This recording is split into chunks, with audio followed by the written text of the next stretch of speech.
बीकानेर से हैं। आप देखिए समाचार प्लस से खास बातचीत की पूर्व गृह राज्य मंत्री वीरेंद्र बेनीवाल ने क्या कुछ कहा, आप भी सुनिए। क्यों नहीं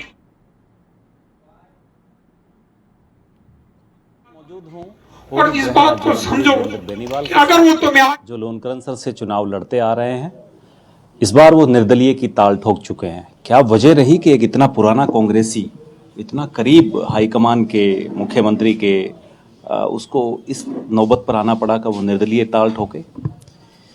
देखिए, ये इस व्यवस्था के अंदर जो ये पिछला दौर रहा 5 साल का, इस 5 साल में जिस कदर कार्यकर्ता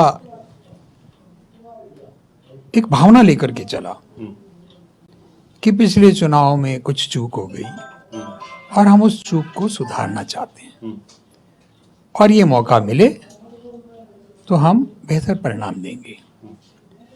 लेकिन वो मौके का जब मौका आया तो उस वक्त नाम कोई और निकल करके आया और वो नाम निकल करके आने के साथ जो आम मतदाता और आम कार्यकर्ता की जो नाराजगी रही, उनकी भावना रही कि जो फैसला हुआ है इस फैसले पर पुनर्विचार हो।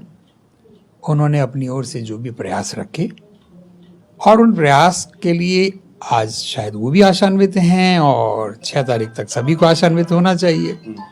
लेकिन ऐसा ना हो तो उनका ये कल के दिन जो उन्होंने एक आपस का संवाद रखा, उस संवाद में मुझे भी अपने बीच में बुलाया और वहाँ उन्होंने जो अपने संवाद का निष्कर्ष निकाला वो ये निकाला कि आपको इलेक्शन लड़ना पड़ेगा। आप कांग्रेस पार्टी से बगावत करके, अगर ये शब्द मैं इस्तेमाल कर रहा हूँ क्योंकि आप बहुत संजीदगी भरी कांग्रेस का जीवन जिया है आपने, आपके और आपके पिताजी ने, तो ये बगावत ही है कांग्रेस से, क्योंकि पार्टी नहीं चाहती आप चुनाव लड़े और आप चुनाव लड़ रहे हैं। और आप जैसा नेता जो है हारने के लिए तो कदापि चुनाव नहीं लड़ेगा। जी, देखिए, जीतने के लिए सारे ही लड़ते हैं। अभी अभी आपने फरमाया कि कुछ और नॉमिनेशन फाइल करवा करके आप आए हैं, उनमें से किसी ने भी आपको ये नहीं कहा होगा कि मैं जो हारने के लिए नॉमिनेशन फाइल करवा रहा हूँ। अगर 8 होंगे या 60 होंगे, सभी जीतना चाहेंगे। तो मैं ऐसा सोचता हूँ कि ये फैसला तो आने वाले समय जब मतदान के बाद जब काउंटिंग होगी, ये उसके बाद पता लगेगा कि परिणाम क्या निकला। आप किसान वर्ग से हैं और आपका जो इलाका है लोनकरण सर, बरानी इलाका ज़्यादा है, लोग बाग किसान बहुत साल भर वर्ष पर मेहनत बहुत ज़्यादा करते हैं, रिजल्ट बहुत कम निकलता है। वहाँ से कई किसान वर्ग से प्रत्याशी निकल कर आ रहे हैं। अगर आप जातिगत तुलना करें ऐसे तो फिर साहब कहाँ बैठता है किसान वर्ग जिसके लिए आप लड़ते आए हैं, वो तो कहीं न कहीं बंट रहा है। देखिए, मैंने कभी भी अपने आप को जाति की सीमा में नहीं बांधा, ना मेरे पिता ने बांधा, ना मैंने बांधा।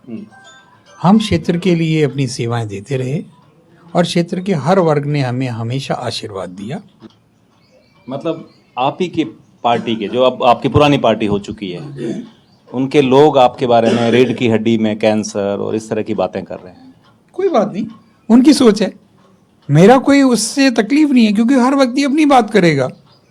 कौन किस बात को कैसे करना चाहता है वो उसका विषय है। लेकिन इन बातों का दर्द भी आम कार्यकर्ता को रहा कि जो व्यक्ति हमारे बीच में हरदम रहा, उसके बारे में ये प्रचारित किया जाना कि वो तो बिस्तर पर है। आप फिट नजर आ रहे हैं। देखिए, ये तो ऐसा है, मैंने आपसे निवेदन किया ना कि आने वाला कल किसको पता। और एक कहावत है कि अगली सांस का पता नहीं है, ये बुजुर्गों ने ही कही है। तो फिट तो है, बट अनफिट कब कौन हो जाए ये पता नहीं।